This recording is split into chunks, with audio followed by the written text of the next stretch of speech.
portion of the night. Bearers of the day torch, scorched and burned, burn not, the dam is broken, the curse is fled. Once muddied and still, the river runs red. All those ships that never sailed, the ones with their seacocks open that lie scuttled in their stalls today, I bring them back, huge and transitory, and let them sail forever, for their recurrence uncurrent. The wind cannot serve as truth currency. Currently moon-marked and sun-sparks, unmarked bills, will I am certain I speak a new language, as is always the first sign of a new age. I'd begun to believe my blackened toenails were on path to decay, but in truth they had begun the gradual process of crystallization. I am he who walks on wind-scorned feet with toenails of amethyst and rose quartz, my path now crystal clear. I am come to tell you she is here. It is not written. No penman's ship was ever cargoed with her character. Note, books are carefully folded far as void of autumn, bound from the sun. Likewise, she made a residence on the outskirts of history, on the dark side of the moon, where the searchlight of the sun cannot spot her nor rot her, the seed of forbidden fruit. Every tree has a hidden root, yet she has come to light, the swelling patch of vibrant dreams. And to think of the girlfriend I was tempted to break up with because she slept too much. I now know they nurtured her there. They slept in packs, dreamt in cycles, nursed her in shifts, and became her on rotation. Unnamed every time she was named, that she would not be known even unto herself. Undressed every time she was dressed, that she would not be recognized anyone other than herself. They blindfolded her and spun her in circles, that she would find her way here but know the means in her intuition. And she has come. I'm a simple, disoriented man in her presence. I wear my loincloth over my eyes and ejaculate too soon. Forgive me, Father, if I have sinned. I pray to you and cup the wind, and in doing so bar her entry into a century, 100 years of solitude. I will now pray with my hands outstretched, with these psalms etched into my palms. Most beloved, I'm certain of nothing more than your existence. 1,000 ants crawling under a log may find themselves exposed to my childlike search for you. My colleague, flower. I'm eternally destroyed by your love, no longer am I eligible for any worker's pension. My friends laugh at me and talk behind my back. They say that you've changed me, and I am.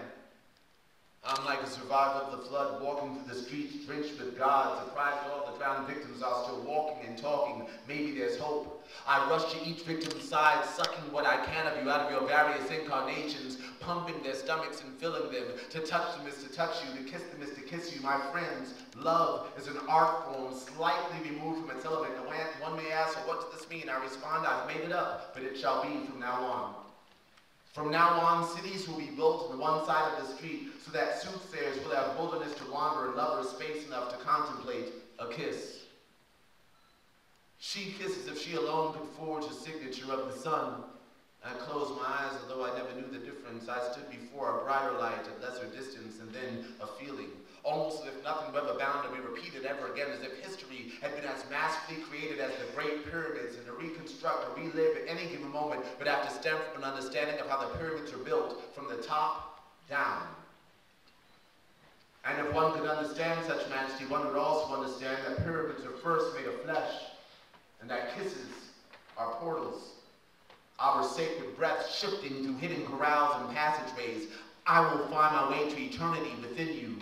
When I can feel you breathing into me, I, like a stone gargoyle atop some crumbling building, spring to life a resuscitated angel. I sweep through city streets, my wings outstretched, making mothers clutch their young. And remember, and do you remember, dear ones, or has your history forsaken you? Through her mysteries coded in song, chants sung round fires, all incantations calling forth this day. On this day, the drunks vomit in unison, though last night they drank from different cups. Children have play introducing their parents and invisible friends. A country girl smiles and 2 trees blossom out of season. Sea suns awaken, our mother has returned to wave us from uncertainty once tidal. Twice born of wooden ships, thrice flown to others' hips. Mother ships grace tulips, a poet's garden. 2 for 5, the going fast, the future's bargain. That's changed, I heard my name, the river's parting. Hurry up, things worry up, the sun is darkened.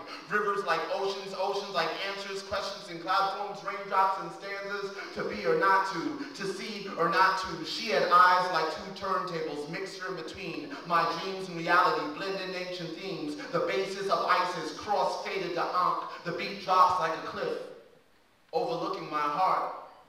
6,000 feet above sea level, 3,300 bodies disassembled.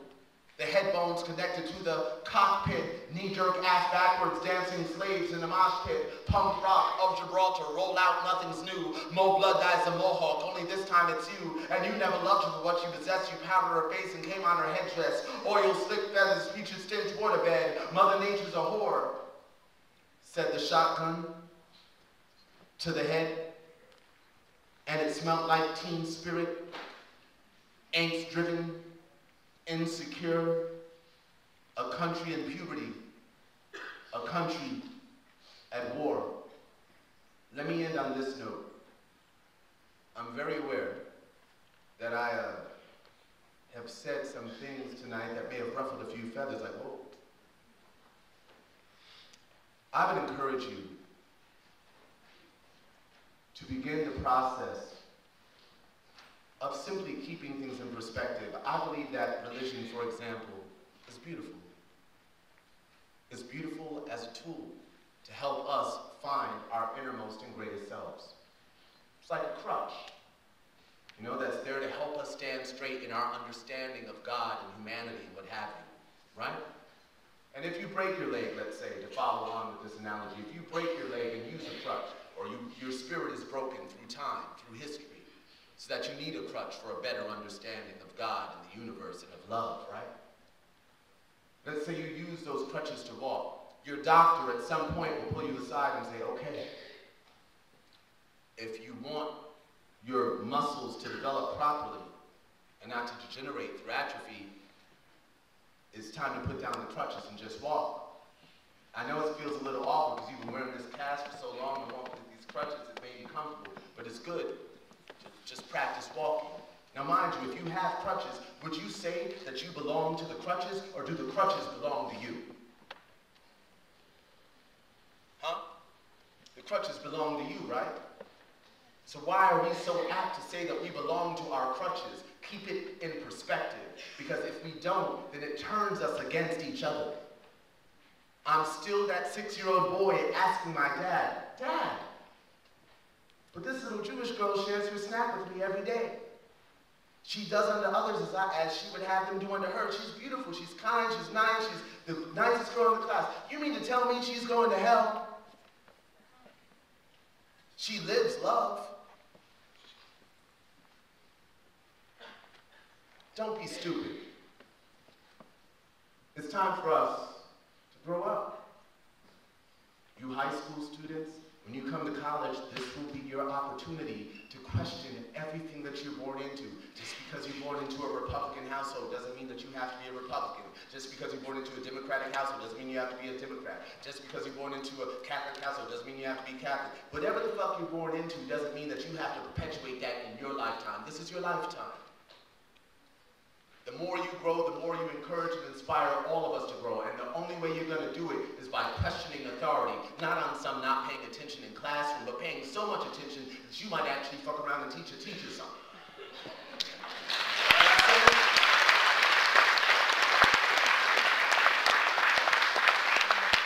It makes them go back and wow, maybe I should reread that. You're right. Wow, I didn't see that. I didn't think of it that way. I didn't think of it that way.